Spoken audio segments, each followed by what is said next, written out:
साथियों, हम बात करेंगे आज राष्ट्रीय अमूर्त सांस्कृतिक विरासत में 3 चीज़ों को शामिल किया गया है अभी फिलहाल में। तो हम जानेंगे इनके बारे में। तो सबसे मेन पॉइंट ये है कि अमूर्त सांस्कृतिक विरासत किसके अंदर आता है, किसके अंतर्गत आता है। तो इस संस्कृति मंत्रालय का आपने नाम सुना होगा, उसके अंतर्गत अमूर्त सांस्कृतिक विरासत का काम होता है। इसका उद्देश्य क्या होता है? अमूर्त सांस्कृतिक विरासत का उद्देश्य होता है कि जागरूक बढ़ाना इन चीज़ों का, जो अमूर्त सांस्कृतिक है, जो संस्कृति है भारत की अमूर्त अमूर्त सांस्कृतिक है, उन्हें क्या करना? बढ़ावा देना, संरक्षण करना। तो किन चीज़ों का? जैसे शिल्प कौशल, भारत में जैसे शिल्प कौशल है ना, जो अमूर्त के अंतर्गत है मतलब। और मौखिक परंपरा है, संगीत, नृत्य, त्योहार, भाषा है जो फेमस चीज़ है।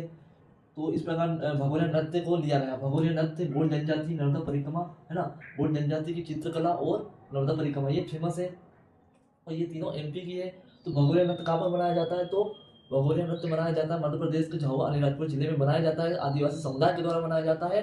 और ये भील जनजाति का मेन उत्सव होता है। भील जनजाति भगोरिया का अर्थ होता है प्रेम प्रस्ताव। इनमें आपस में सभी लोग मेलजोल सामुदायिक रूप से आनंद और उत्सव का आनंद लेते हैं और एक दूसरे से आनंद लेते हैं, सामुदायिक की भावना बढ़ाते हैं। उसके बाद में इनमें क्या करते हैं? भगोरिया एक नृत्य होता है।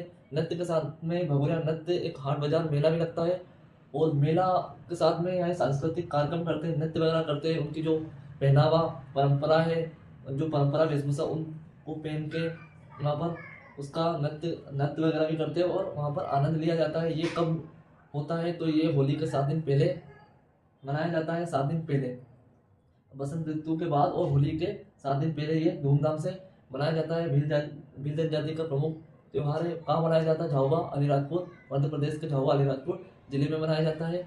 और भील जनजाति का मेन उत्सव होता है, और आदिवासी समुदाय मतलब सभी आदिवासी समुदाय इसमें बढ़ चढ़ के हिस्सा लेते हैं। तो ये मेन पॉइंट है संस्कृति मंत्रालय के अंदर। ये तीनों चीज़ बहुत इंपॉर्टेंट है। अब नर्मदा परिक्रमा की बात करते हैं। नर्मदा परिक्रमा जो आपने सुना होगा, ये नर्मदा परिक्रमा कहाँ से शुरू होती है?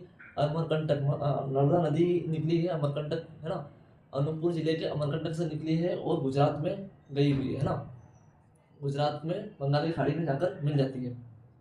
तो ये मध्य प्रदेश से होते हुए महाराष्ट्र और गुजरात में चली जाती है। तो यहाँ पर नर्मदा परिक्रमा करते हैं बहुत सारे लोग। इसमें पैदल यात्रा भी करते हैं, कुछ लोग वाहन से भी करते हैं इस प्रकार। और एक होती है गोंड जनजाति की चित्रकला, इनमें इसको भी शामिल किया गया है। ये फेमस है। गोंड जनजाति के द्वारा चित्रकला बनाई जाती है, जो भारत के संस्कृति मंत्रालय द्वारा अमूर्त सांस्कृतिक में इसको भी जोड़ा गया है। तो ये मेन इंपॉर्टेंट फैक्ट है जो हमें याद रखना है, कभी भी एग्जाम में पूछा जा सकता है और हमें पता होना चाहिए। क्योंकि हमारे देश की जो अमूर्त सांस्कृतिक विरासत है, उनके बारे में हमें पता होना चाहिए कि कहाँ का देश में कहाँ का कौन कौन से अमूर्त सांस्कृतिक विरासत है। ये देखने का मौका मिले तो देखने का जरूर देखना चाहिए। जय हिंद।